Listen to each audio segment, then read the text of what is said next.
बुद्ध का मतलब है जो जागे हुए हैं, अवेकेंड वन। बुद्ध, तो हम जब भी हम प्रार्थना करते हैं बुद्धं शरणं, तो बुद्धं शरणं का मतलब ये नहीं होता कि शाक्य मुनि बुद्ध या जो वर्तमान के बुद्ध या पर्टिकुलर कोई बुद्ध।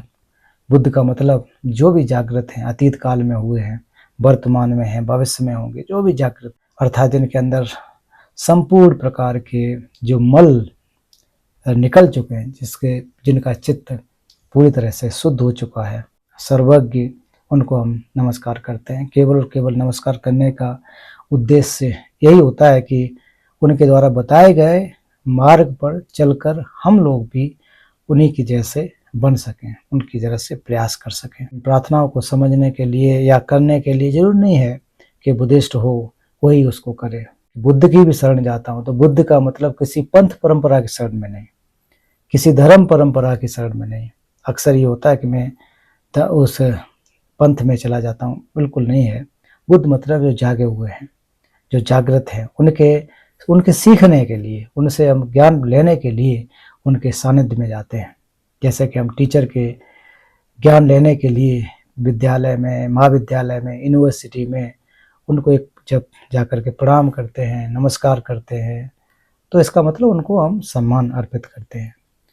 और फिर धम्म, ज्ञान, जो भी निर्वाण को प्राप्त करने वाला जो रास्ता है उसको हम प्रणाम करते हैं। और संघ का मतलब जो इस शासन को, बुद्ध के ज्ञान को चिरस्थायी रखते हैं, ऐसे सहयोगियों को भी हम प्रणाम करते हैं, नमस्कार करते हैं। तो इस रूप में मतलब इस तरह से हमको समझने की कोशिश करनी चाहिए। अक्सर यही हो जाता है कि बुद्ध का शरण जाने का मतलब कि बुद्धिस्ट लोगों का काम है। इसमें बुद्धिस्ट या नॉन बुद्धिस्ट नहीं, दुनिया का हर व्यक्ति सुख चाहता है। व्यक्ति न छोड़ करके सारे के सारे जो भी जीवधारी हैं वो सुख चाहते हैं, कोई भी जीवधारी दुख नहीं चाहता। जो दुख हैं उनको निवृत्त, उससे छुटकारा पाकर के सुख की तरफ जाना चाहते हैं। हम भी उनके संग में प्रवेश करना चाहते हैं। तो इस प्रकार से संग का मतलब जो वास्तव में अच्छे लोगों का संग, और यहाँ बुद्ध धम्म और संघ की बात करते हैं जो आर्यजनों का। आर्य मतलब जो कि अवेकिन हैं, ऑलरेडी मार्ग पर चल रहे हैं, अर्हत हैं, प्रमुख रूप से उनके संग में जाने की बात भगवान बुद्ध करते हैं। लेकिन हम भले ही उस तरह से नहीं हैं, लेकिन उस तरह से हम लोग प्रयास कर सकते हैं, उनकी तरह भी जाने की कोशिश कर सकते हैं। तो ये हमेशा बात अपने मन में रखें। बाकी के जो 5 सील हैं, जो 5 सील हर व्यक्ति के लिए जीवन में बहुत ज़्यादा महत्वपूर्ण एक कर्तव्य के रूप में, सील का मतलब यहाँ कर्तव्य है। हमारे जो नियम हैं, हमारे जो कानून हैं, जो हमें किसी भी प्रकार से इधर उधर जो कि अकुशल कर्म हैं उनसे करने से रोकते हैं। और 5 सील का मतलब जो कि हमारे 5 प्रीसेप्ट, इसके अर्थ को जान करके अगर हम लोग प्रार्थना करेंगे, अगर हम लोग उनका पाठ करेंगे, तो वो 1000 बार पाठ किया गया बिना अर्थ को जाने एक बार आपके द्वारा पाठ किया गया, पढ़ा गया, वो बहुत ज़्यादा महत्वपूर्ण होता है। क्योंकि केवल हम पाठ करते जाएं, अर्थ को न जाने, तो वो हमारे लिए फायदा का नहीं हो सकता। हो सकता है थोड़े बहुत पुण्य मिले, लेकिन उसके अर्थ को समझें। जो 5 सील है, पहला जो कि प्राणातिपाता, किसी भी प्राणी की हत्या नहीं करूँगा, किसी भी प्राणी का, जीवधारी का हत्या नहीं करूँगा, उससे हम दूर रहने की कोशिश करेंगे। अदन्य दान मतलब मैं चोरी नहीं करूँगा, बिना दिया हुआ कोई भी दान मतलब देना। तो किसी भी प्रकार की जो चीज़ हमें न दी गई हो, जिस पर हमारा अधिकार ना हो, तो वो विभिन्न माध्यम से हो सकता है। विभिन्न तरीके से उसको हम लोग जो अदन्य दान है, अर्थात जो कि बिना दी गई वस्तुओं को हम लोग ग्रहण कर लेते हैं, तो उससे हमको विरत रहना। शिक्षा पद मतलब तो उससे बचना है। ऐसे हम प्रयास करेंगे, ऐसे हम अनुष्ठान करेंगे, इस प्रकार का हम डिटर्मिनेशन करेंगे। फिर कामेषु मिच्छा मतलब व्यभिचार इत्यादि, जो समाज में बहुत सारे अत्याचार होते हैं, तो उस पर भी हम लोग ध्यान रखेंगे। हम लोग दुनिया में देखते हैं कितने अत्याचार होते हैं, कामेषु मिच्छाचार हो रहे हैं, जो ये सारे के सारे किस वजह से? अज्ञानता की वजह से, एक प्रकार से क्लेशों की वजह से। तो इससे हम बचेंगे। इस प्रकार से जो भी अकुशल हैं उससे हम बचेंगे। जिस प्रकार के भी जो हमारे मिसकंडक्ट हैं उनसे हम बचेंगे, तो ये दोनों तरफ से, स्त्री या पुरुष जो भी हो, तो हमें इनसे हमको बचना है। और चौथा जो मुसावादा पाली में कहा जाता है, मुसा मतलब झूठी बातों से, झूठ नहीं बोलूँगा। तो झूठ नहीं बोलना अपने आप में कुशल कर्म है। अगर हम झूठ नहीं बोलेंगे तो अपना हमारा मन भी ठीक रहेगा, दूसरों को भी हम बेवकूफ़ नहीं बनाएंगे। और फिर सुरा मेरय मतलब दारू न पीना, बीड़ी न पीना। तो इस प्रकार के जितने भी नशीले जो पदार्थ उनका सेवन नहीं करेंगे, इनसे मैं व्रत रहूँगा।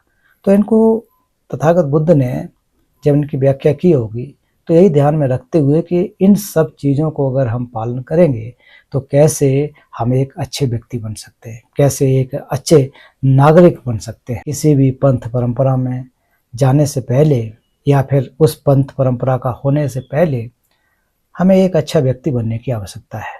तो हम लोग इस ग्रुप में जो गृहस्थ लोग हैं, तो गृहस्थ लोगों के लिए 5 सील होते हैं। फिर उसके उपोषित अगर रखते हैं तो 8 सील, 10 सील, ब्राह्मणों के अपने 10 सील होते हैं। और फिर जो पाली परंपरा के अनुसार फिर जो भिक्षुगण हैं उनके 227 हैं, भिक्षुणीगण हैं 311 होते हैं। तो ऐसे ऐसे ऐसे नियम कानून जो भगवान बुद्ध ने बनाए, वो ऐसा नहीं था कि एक दिन में बना दिए हों, या किसी के प्रति भगवान बुद्ध की कोई ईर्ष्या रही हो, या किसी को न पसंद करते हो कि मैंने आज से आपके लिए इतने नियम बना दिए तो आपको इस पर चलना है, ऐसा नहीं था। बुद्ध ने समय काल परिस्थिति को देखते हुए इस प्रकार के नियम बनाए जिससे कि हम अच्छे व्यक्ति बन सकें, समाज में हम एक अच्छे व्यक्ति कहलाएं, चाहे वो प्रवज्जित हो चाहे वो गृहस्थ हो।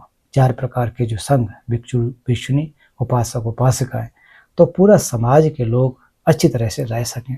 उसके बाद जब हमारा व्यवहार, जब हमारा आचरण अच्छा होगा, उसके बाद हम दूसरे पायदान पर चढ़ सकेंगे। तब जाकर के हम ध्यान भी कर सकेंगे, तब जाकर के धर्म का अध्ययन कर सकते हैं, श्रुति अच्छे से कर सकते हैं, चिंतन अच्छे से कर सकते हैं, मनन अच्छे से कर सकते हैं।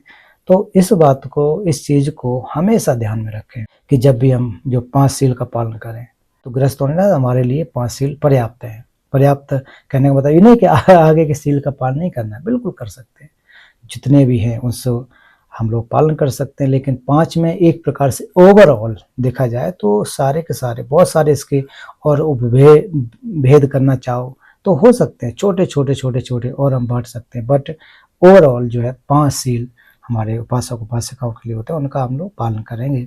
और इससे किसी प्रकार से इसमें ये जो हमारे सील हैं वो टूट न पाएँ, जो हमारे कमिटमेंट्स हैं वो टूट न पाएँ। ये एक प्रकार से आधार है, एक आधार है किसी भी व्यक्ति के लिए। अब हम इसको कहेंगे जितने भी सारे जीवधारियों पे तो लागू नहीं हो पाएगा, क्योंकि जानवर इत्यादि बेचारे मूर्ख हैं, वो तो नहीं समझते इस चीज़ को। लेकिन हम मनुष्य इन चीज़ों को समझ सकते हैं, इस पर विचार कर सकते हैं। तो इसलिए इनको ध्यान में रखते हुए अब हम लोग साथ साथ प्रार्थना करेंगे, अर्थ को जानते हुए। पहले भी आप लोग अर्थ जानते होंगे, जो नए साथी जुड़े हो सकता है काफ़ी लोगों को ना पता हो, तो इसको ध्यान में रखें हमेशा और हम लोग साथ साथ पाठ करें। नमो तस् भगवतो अरहतो सम्मा सम्बुद्धस्स। नमो तस् भगवतो अरहतो सम्मा सम्बुद्धस्स। नमो तस् भगवतो अरहतो सम्मा सम्बुद्धस्स। बुद्धं शरणं गच्छामि, धम्मं शरणं गच्छामि, संघं शरणं गच्छामि, द्वितीयंपि बुद्धं शरणं गच्छामि, द्वितीयंपि धम्मं शरणं गच्छामि, द्वितीयंपि संघं शरणं गच्छामि, तृतीयंपि बुद्धं शरणं गच्छामि, तृतीयंपि धम्मं शरणं गच्छामि, तृतीयंपि संघं शरणं गच्छामि। पानातिपाता वेरमणि सिक्खापदं समादयामि। अदिन्नदाना वेरमणि सिक्खापदं समादयामि। कामेषु मिच्छाचारा वेरमणि सिक्खापदं समादयामि। मुसावादा वेरमणि सिक्खापदं समादयामि सुरामेरे मज्जिपमादक्षाना वेरमणि सिक्खापदं समादयामि